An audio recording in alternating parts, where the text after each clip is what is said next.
मिथिला धाम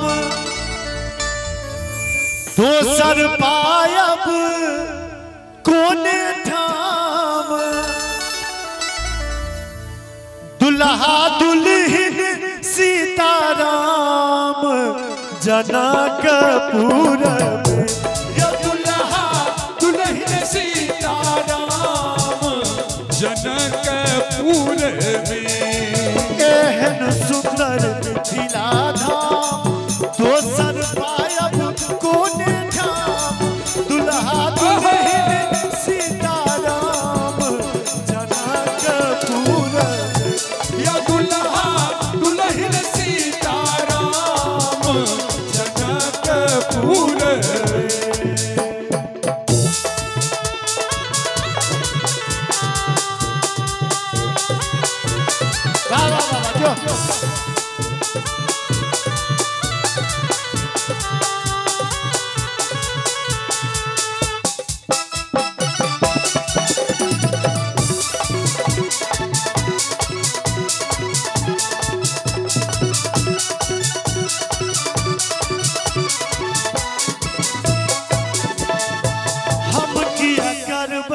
ककरो आस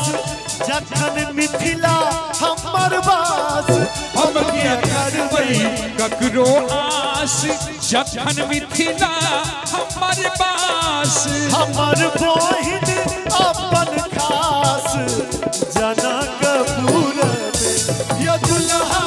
दुल्हन सीताराम जनकपुर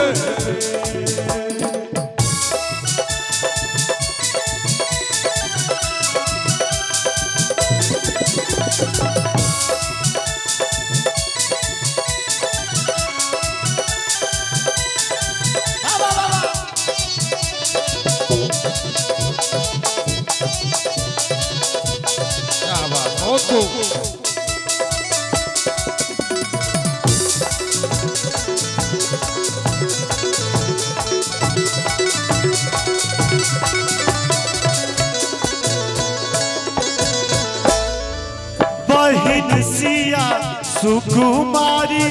धिया जनक दुलारी बहिन सिया सुकुमारी धिया जनक दुलारी राम जी कलन ससुरारी जनकपुर में या दुल्हा दुल्हन सीताराम जनकपुर में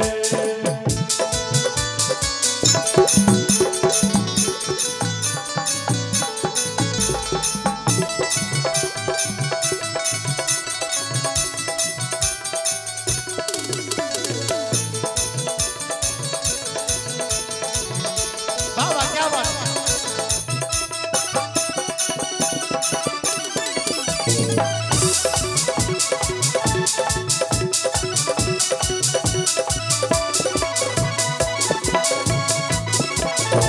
यो जखन मिथिला हमर धाम तखन तीरथ के कोन काम जखन मिथिला हमर धाम तखन तीरथ के कोन काम बन का बाहुले राम जनकपुर में या दुल्हा दुल्हन सीताराम जनकपुर में एहन सुंदर मिथिला धाम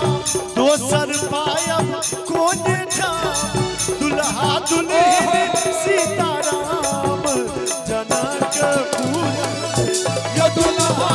दुल्हन सीताराम जनकपुर में या दुल्हा